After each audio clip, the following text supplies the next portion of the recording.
Queridos hermanos y amigos que nos acompañan en esta mañana desde el templo y desde sus casas, muy buenos días. Realmente es un gozo poder estar aquí en el templo y no saben cuánto me hubiese gustado de que todos podido estar aquí.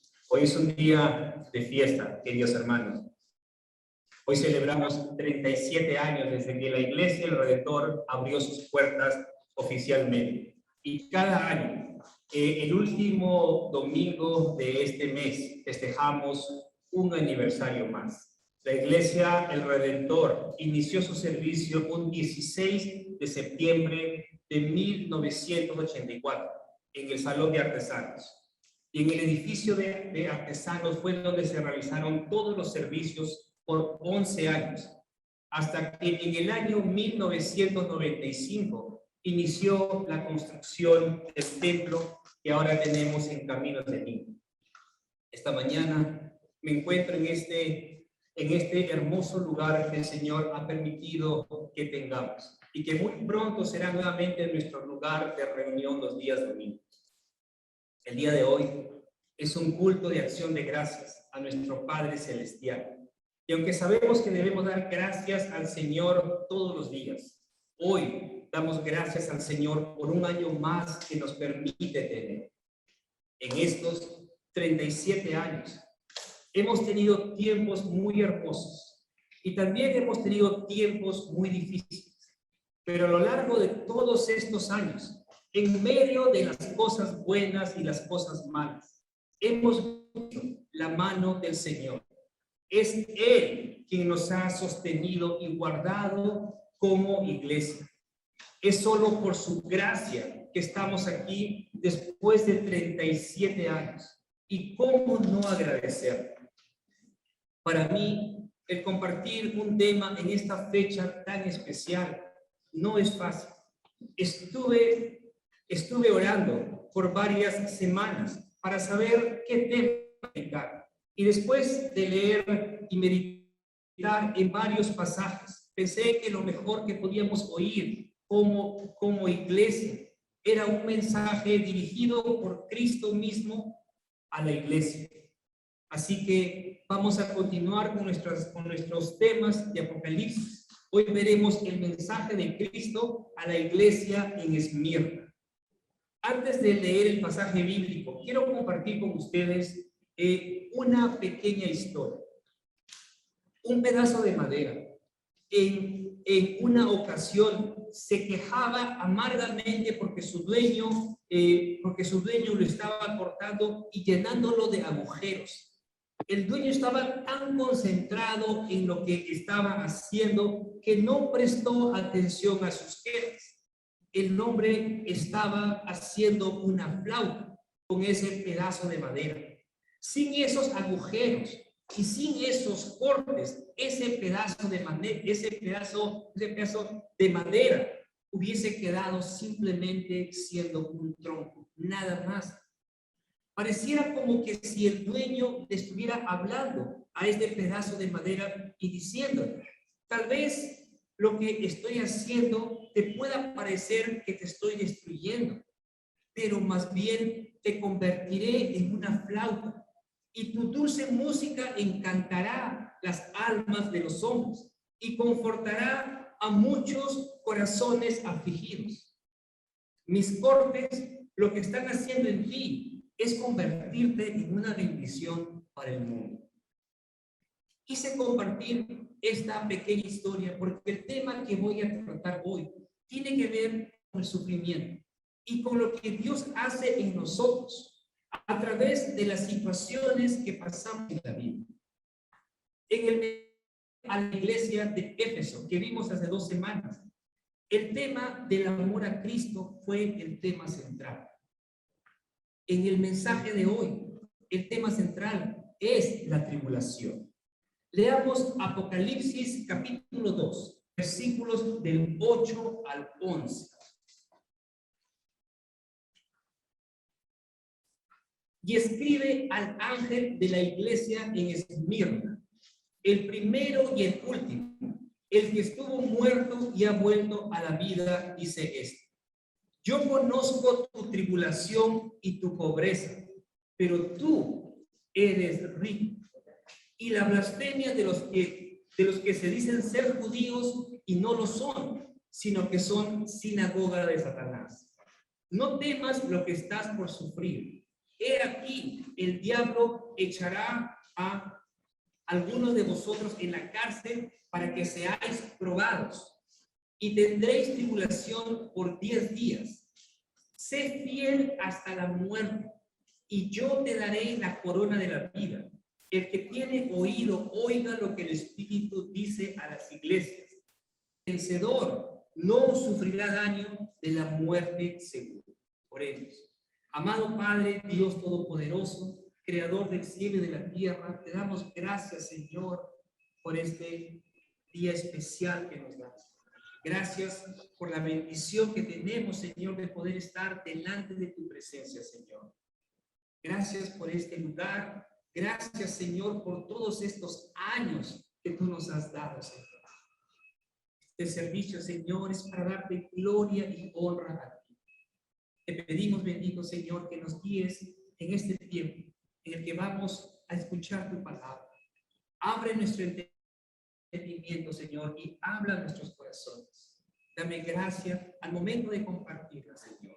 En el nombre de Cristo Jesús, nuestro Señor y Salvador, oramos. Amén y amén.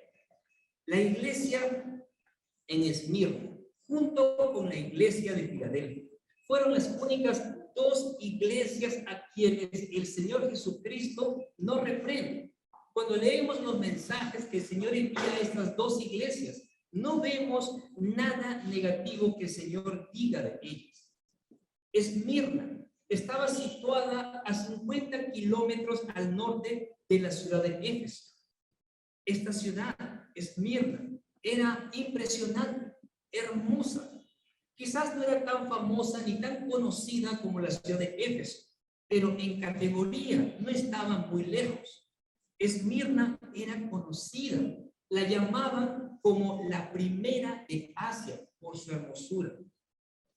Esmirna era una ciudad muy rica, donde la educación, especialmente en el campo de la medicina y las ciencias, predominaba. Esmirna también era conocida como un centro de adoración al emperador. Las ciudades en aquel tiempo competían por ganar el favor del emperador romano, del imperio romano. Y resulta que esta ciudad ganó o tuvo el privilegio de parte del Senado romano para construir el primer templo en honor al emperador Tiberio. Años más tarde, cuando el emperador cuando Domiciano llega al poder, él ordena a que todos sus súbditos, a que todos los ciudadanos del imperio lo adorasen. Algo que ninguno de sus predecesores, o sea, los emperadores anteriores había hecho. Nadie había ordenado algo así. Y los que no lo hacían iban a enfrentar la muerte. Los cristianos se rehusaron a hacer eso, se rehusaron a adorar al emperador, y eso desencadenó una tremenda persecución en contra de los cristianos. En Esmirna había una población de judíos muy grande, y estos judíos eran hostiles al cristianismo, eran enemigos del evangelio. Un buen número de ellos, de los judíos, se habían convertido a Cristo, y eso no era bien visto por sus compatriotas. Los judíos consideraban que el cristianismo era una secta. Ellos veían el cristianismo como un peligro para el judaísmo, y por eso es que atacaban a los cristianos. La iglesia en Esmirna, en esos momentos, necesitaba una palabra de consuelo, una palabra de ánimo. Necesitaban oír de parte del Señor en medio de la situación peligrosa y difícil que estaban viviendo. Y vemos que el Señor, en el mensaje que dirige a esta iglesia, él se va a identificar a sí mismo como el primero y el último, el que estuvo muerto y volvió a la vida. En el capítulo 1, que vimos hace unas semanas, Jesucristo se presentó con distintos títulos, y en los mensajes que él envía a estas iglesias, el Señor va a utilizar algunos de estos títulos para presentarse de acuerdo a la necesidad o situación en que la iglesia en que la iglesia se encontraba. Como dije, la ciudad de Esmirna era conocida como la primera de Asia por su belleza. Y fíjense cómo es que se presenta el Señor a los hermanos de esta iglesia. El Señor se presenta como el primero y el último, dando a entender que no hay nada, que la ciudad de Esmirna ni ninguna otra persona estaban antes o era primero que él, que el Señor. Solo Jesús es el primero. Él es el primero, pero no solamente el primero, sino que también Él es el último, expresando la idea de algo que no tiene fin, de algo eterno. Y Jesucristo es eterno. Y el autor a la carta de los Hebreos usa una expresión semejante cuando dice: Jesucristo es el mismo ayer y hoy y por los siglos de los siglos. El que es el primero y el último también es el que estuvo muerto y volvió a la vida. Y el Señor, al decirles esto, estuve muerto y he vuelto a la vida, estaba confortando, animando a estos hermanos que estaban siendo perseguidos, que estaban pasando por tribulación. Los estaba animando a que tengan esperanza, a que confíen en Él.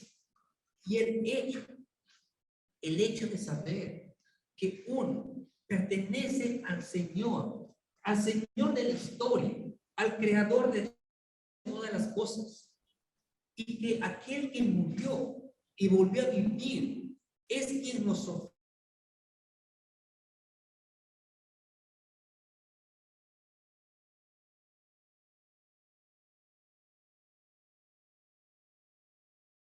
consuelo, esperanza, y que un día nosotros también resucitaremos.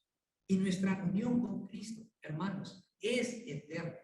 Y no hay nada que nos pueda separar de Él, si es que Jesucristo es nuestro Señor y Salvador. Romanos capítulo 8, versículos del 35 al 39, dice: ¿quién nos separará del amor de Cristo? ¿Tribulación o angustia o persecución o hambre o desnudez o peligro o espada? Tal como está escrito: por causa tuya somos puestos a muerte todo el día. Somos considerados como ovejas para el matadero. Pero en todas estas cosas somos más que vencedores por medio de aquel que nos amó, porque estoy convencido que ni la muerte ni la vida, ni ángeles ni principados, ni lo presente ni lo porvenir, ni los poderes, ni lo alto ni lo profundo, ni ninguna otra cosa creada nos podrá separar del amor de Dios que es en Cristo Jesús, Señor nuestro. En momentos de tribulación, el saber que Cristo nos ama y que nada nos puede separar de su amor nos da aliento. A pesar que esta ciudad Esmirna era muy rica, la iglesia de esta ciudad era pobre, muy pobre. La persecución había hecho que muchos de los cristianos perdieran todo lo que tenían. Sus propiedades y bienes habían sido confiscados por el Imperio Romano. Policarpo, uno de los discípulos del apóstol Juan, y que posiblemente era el pastor de aquella iglesia en ese momento. La iglesia cuenta acerca de Policarpo, que él fue quemado vivo a los 86 años por haberse negado a rehusarse por haberse negado a rehusar su fe en Cristo. Él dijo, no, no lo voy a negar nunca a mi Señor. Y hay unas palabras que dijo Policarpo antes de morir, palabras que han dejado un gran impacto hasta ahora a los creyentes. Policarpo dijo, 86 años he servido a Cristo y Él nunca me ha hecho ningún mal.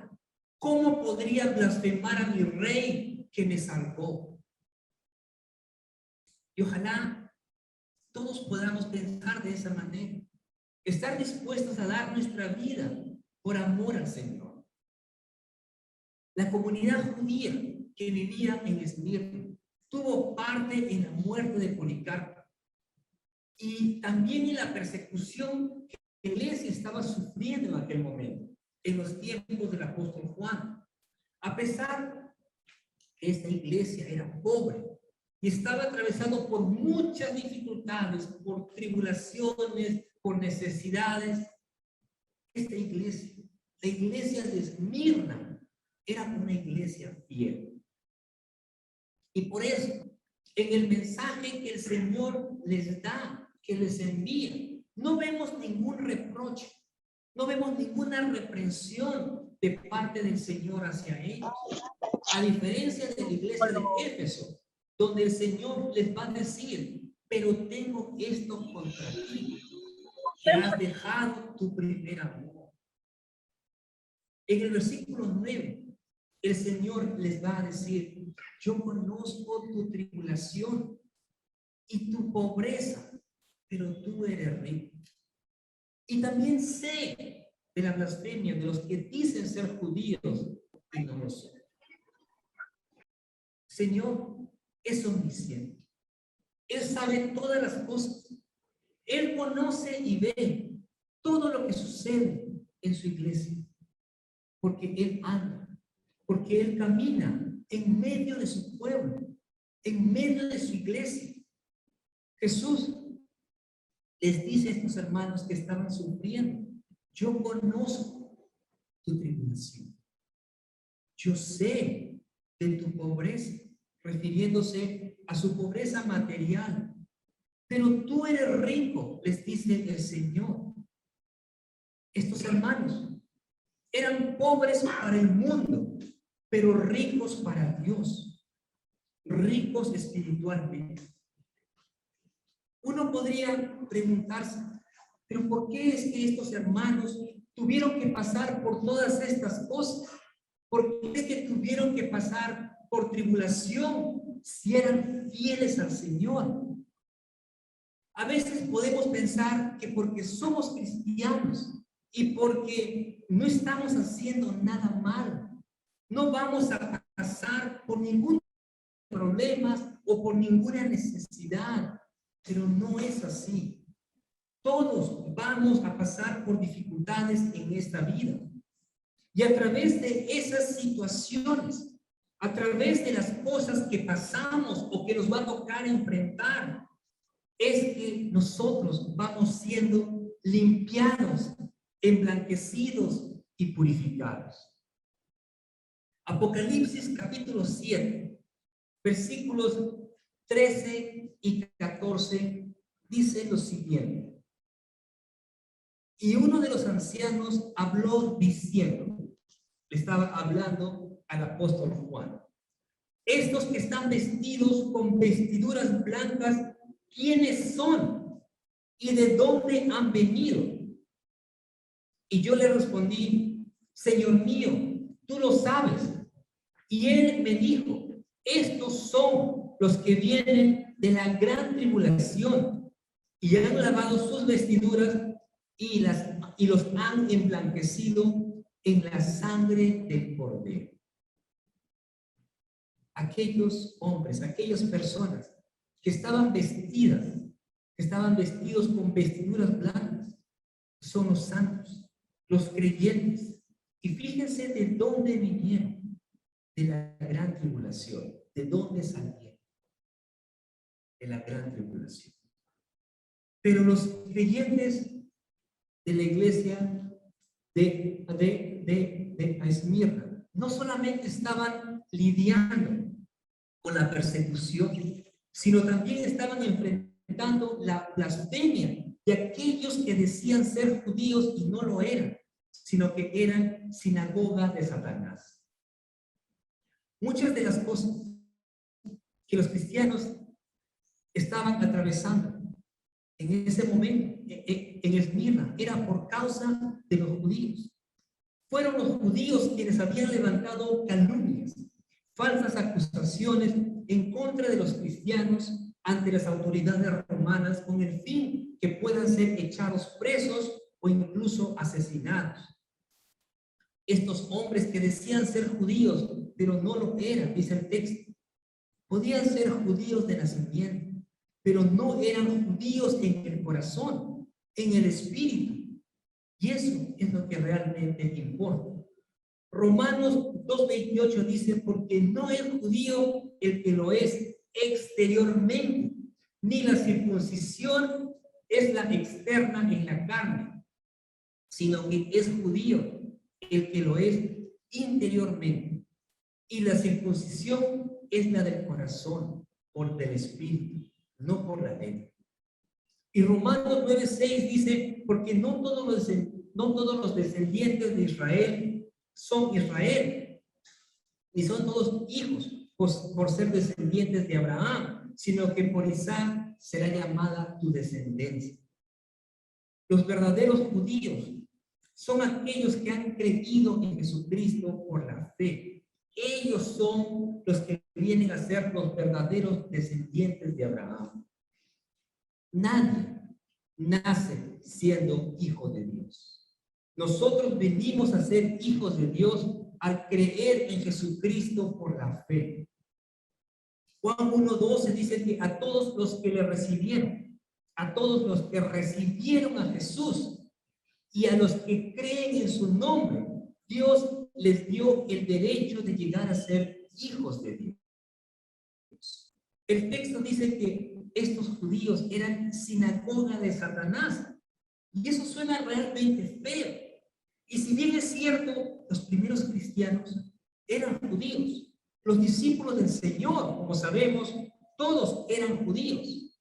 Pero la mayoría de los judíos, no solamente en Esmirna, pero en todo Judea, en todo Palestina, la mayoría de ellos había escuchado el mensaje de salvación, pero no habían creído en Cristo. Estos judíos incrédulos se reunían en las sinagogas de la ciudad, pero no lo hacían para alabar al Señor, sino que se reunían para tramar el mal. No se congregaban en el nombre del Señor, sino que habían convertido estas reuniones, estas sinagogas, en lugares de reunión del adversario, es decir, del diablo. Y por eso es que el Señor los va a llamar, o los va a llamar a estos hombres sinagoga de Satanás. En medio de todas estas cosas que los creyentes en Esmirna estaban pasando, el Señor les dice, no temas lo que estás por sufrir. He aquí el diablo echará a algunos de vosotros en la cárcel para que seáis probados y tendréis tribulación por 10 días. Sé fiel hasta la muerte y yo te daré la corona de la vida. Versículo 10. Dos puntos importantes para notar aquí. El Señor le dice a los creyentes, no teman. Y luego le dice, sé fiel hasta la muerte. Estoy seguro que estos hermanos estaban orando y mucho en medio de las cosas que estaban pasando. Pero fíjense que el Señor no les dice que no iban a pasar por nada, sino que les dice, no teman lo que están por sufrir. Y también el Señor les va a revelar lo que el diablo está por hacer. Les dice, algunos de ustedes van a ser echados en la cárcel y tendrán tribulación por 10 días. Y el Señor les dice la razón, les dice por qué va a suceder esto, les dice para que sean probados. Y es que cuando nosotros atravesamos por pruebas, sale a relucir nuestra verdadera fidelidad. Es allí cuando realmente mostramos si somos fieles o no al Señor. Es fácil decir, yo creo en Dios, pero ¿qué hacemos? ¿Cómo actuamos? ¿Cómo pensamos cuando vienen las dificultades a nuestra vida? ¿Cómo actuamos cuando pasamos por necesidades, por angustia o por enfermedad? ¿Dices lo mismo en esos momentos o nos quejamos? Jesucristo sufrió tremendamente por amor a nosotros. Él dio su vida por nosotros, por ti y por mí, para que podamos ser libres, para que podamos ser salvos de la condenación eterna. Lo que atravesó el Señor no se compara en nada con lo que nosotros podamos pasar en esta vida. Y debido a ese gran amor que el Señor tiene por nosotros, es que el Señor también nos dice que Él no permitirá que seamos tentados o probados más allá de lo que podamos resistir. Como cristianos, nosotros no debemos olvidar que nos encontramos en medio de una guerra espiritual. Y aunque nosotros sabemos que nuestra lucha no es contra carne y sangre, sino contra principados, contra potestades, contra los gobernadores de las tinieblas de este mundo, contra las huestes espirituales de maldad en las regiones celestes, debemos de nosotros estar conscientes que el diablo utiliza a la gente como instrumentos humanos para hacernos daño. Y es que el diablo está detrás de toda mentira, de toda calumnia, de toda artimaña que se levanta en contra de la iglesia, en contra de los cristianos. Pero el Señor nos dice, no teman. ¿Y saben por qué nos dice esto el Señor? Porque el diablo quiere infundir miedo en nosotros. Quiere que el pueblo de Dios viva temeroso. Y es que el temor nos hace prisioneros. Y eso es lo que el mundo está haciendo hoy en día con la gente, con las cosas o por medio de las cosas que están pasando. Y el enemigo aprovecha esta situación para que nosotros que conocemos a Cristo, que decimos confiar en Él, vamos igual que las personas que no conocen de Cristo. El Señor nos dice, no teman. Mateo 10:28 dice, no teman a los que matan el cuerpo, pero no pueden matar el alma. Más bien temed a aquel que puede hacer perecer tanto el alma como el cuerpo en el infierno. Y tendréis tribulación por 10 días. Estos 10 días que se mencionan en este pasaje, no creo que sean 10 días literales, sino más bien se refiere a un tiempo limitado, a un tiempo corto. Y es que nuestras tribulaciones, hermanos, no son eternas. En estos momentos difíciles que todos pasamos, en esos momentos o en los momentos que uno puede estar pasando ahora, debemos recordar lo que dijo el apóstol Pablo.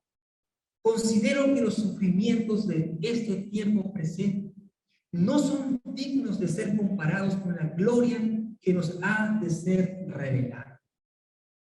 Sé fiel hasta la muerte. Esta frase no es una súplica, sino una demanda para todos aquellos que conocemos y amamos al Señor. Pero saben, queridos hermanos, que junto con esta demanda, el Señor nos da una gloriosa promesa, una recompensa final. El Señor nos dice, sé fiel hasta la muerte y yo te daré la corona de la vida. A veces tenemos tanto miedo a la muerte? Y una de las razones es porque pensamos que nuestra vida termina aquí. Pensamos que ya no hay nada más después de esto, después de esta vida. Pero no es así. Nuestra vida no termina aquí. Al creer en Jesucristo por la fe, somos sellados, dice la palabra, con el Espíritu Santo de la promesa, que nos es dado como garantía de nuestra herencia con miras a la redención final, a la vida eterna. Y esa es la corona de la vida, la cual recibiremos todos aquellos cuando lleguemos al final de la carrera, cuando estemos delante de la presencia del Señor. Versículo 11. El que tiene oído oiga lo que el Espíritu dice a las iglesias. El vencedor no sufrirá daño de la segunda muerte. Y fíjense en esta tremenda promesa que el Señor nos da. El vencedor, los vencedores no sufrirán daño de la segunda muerte. La segunda muerte es lo que uno debe tener, no la primera muerte. La primera muerte es la que todos vamos a pasar si es que el Señor no viene antes por su iglesia. Si es que los que estamos vivos, si es que el Señor no viene antes, todos vamos a morir. Y esa es la primera muerte. La primera muerte no puede quitar lo que recibiremos en la gloria. Eso es una herencia incorruptible, incontaminada y que no se marchita, que está reservada en el cielo para nosotros. Es eterna. Pero fíjense qué es la segunda muerte. La segunda muerte es el lago de fuego que arde con fuego y azufre. Apocalipsis 21:8 dice lo siguiente. Apocalipsis 21:8. Pero los cobardes, incrédulos, abominables, asesinos, inmorales, hechiceros, idólatras y todos los mentirosos tendrán su herencia en el lago que arde con fuego y azufre, que es la segunda muerte. Los vencedores no pasaremos por la segunda muerte. El vencedor no pasará por la muerte segunda. La segunda muerte es la separación perpetua, eterna y definitiva entre la persona y Dios. Allí ya no hay ninguna posibilidad, ninguna esperanza de ser restaurada. La persona que sufre la segunda muerte está perdida por la eternidad. Y todos los que mueran sin Cristo enfrentarán la segunda muerte. Apocalipsis 21:15 dice, y el que no se encontraba inscrito en el libro de la vida fue arrojado al lago de fuego. Y por eso, hermanos, lo más importante en nuestra vida es que nuestros nombres estén inscritos en el libro de la vida. Y eso solamente puede suceder cuando nosotros le damos nuestra vida realmente al Señor. Cuando el Señor viene a ser nuestro Señor y Salvador. Y entonces nosotros venimos a ser vencedores. Y el Señor es quien nos libra de la segunda muerte. Nunca quitemos nuestra mirada del Señor. No importa qué pueda venir, no importa qué pueda pasar, qué tengamos que afrontar. Sigamos adelante, queridos hermanos, sigamos luchando, sigamos perseverando, seamos fieles a Cristo hasta la muerte. Dios nos está preparando para las cosas que están por venir. La persecución en nuestro país podría estar cerca. En muchos países del mundo esto ya está sucediendo. Y no son unos cuantos. En muchos países los cristianos están siendo perseguidos. Y también en muchos lugares, ¿qué se les está negando la posibilidad de trabajo a los cristianos por el simple hecho de ser cristianos? Es como un rechazo que se está dando en contra de los hijos de Dios. Y es más, se nos están acusando por muchas cosas que nosotros no hemos cometido. Hace algunos meses oí una noticia, oí a alguien en un canal de los Estados Unidos que estaba diciendo que los cristianos somos los culpables de esta pandemia que el mundo está viviendo. Es una calumnia, es una blasfemia, pero eso es lo que está sucediendo. Nos van a empezar a echar la culpa de muchas cosas que nosotros no hemos cometido, pero sabemos que detrás de todas estas mentiras está el diablo. Hacemos lo que pasemos. Recordemos siempre lo que dice la palabra en Mateo capítulo 5, versículos 11 y 12. Mateo 5, 11 y 12. Bienaventurados seréis cuando os insulten y persigan y digan todo género de mal contra vosotros falsamente por causa de mí. Y fíjense lo que dice el versículo 12. Regocijaos y alegraos porque vuestra recompensa en los cielos es grande, porque así persiguieron a los profetas que fueron antes de vosotros. No temas, no temas. Sé fiel hasta la muerte, dice el Señor, y yo te daré la corona de la vida. Te pregunto, ¿estás siendo fiel al Señor? ¿Eres fiel aún en las cosas pequeñas? Si uno no es fiel en lo poco, tampoco lo será en lo mucho. ¿No quisieras oír cuando estés delante de la presencia del Señor esta frase? Bien, siervo bueno y fiel, en lo poco fuiste fiel, sobre mucho te pondré. Entra en el gozo de tu Señor. Yo quisiera de todo corazón escuchar esas palabras cuando tengan que presentarme delante del Señor. Y sé que tú también, pero para eso debemos perseverar, debemos mantenernos firmes, hermanos, sin desviarnos.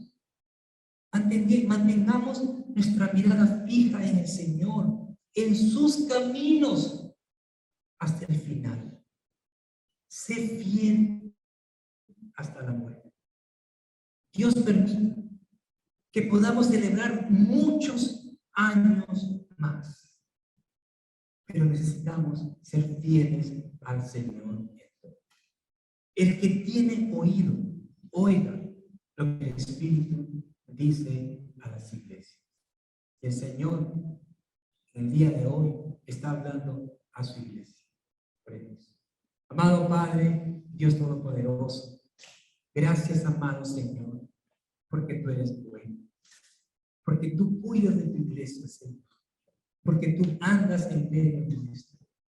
Tú ves y sabes todas las cosas, Señor. Si estamos hoy día celebrando 37 años, Señor, es por tu misericordia, por tu gracia, Señor. Tú eres quien nos ha sostenido y quien nos ha perdonado, Señor, tantas cosas que hemos cometido. Pedimos tu ayuda, Señor. Pedimos tus fuerzas, amado Padre, para poder seguir adelante, Señor, para poder ser fieles, incluso hasta la muerte. Amado Padre, te damos gracias por todo, Señor. Te pido, amado Señor, que quites todo temor que pueda haber en el corazón de mis hermanos, Señor. Que nuestra confianza en medio de las cosas que puedan pasar en medio de la pandemia o en medio de la persecución o de la necesidad o de la enfermedad, Señor. Que nuestra confianza y esperanza esté puesta en ti. No temas. Sé fiel hasta la muerte, tú nos dices. Ayúdanos, Señor, a poder terminar la carrera que tenemos por delante. Bendice a tu iglesia, bendito Padre, y permítenos poder celebrar muchos años más. A ti sea toda la gloria y toda la honra por siempre. En el nombre de Cristo Jesús, nuestro Señor y Salvador, oramos. Amén y amén.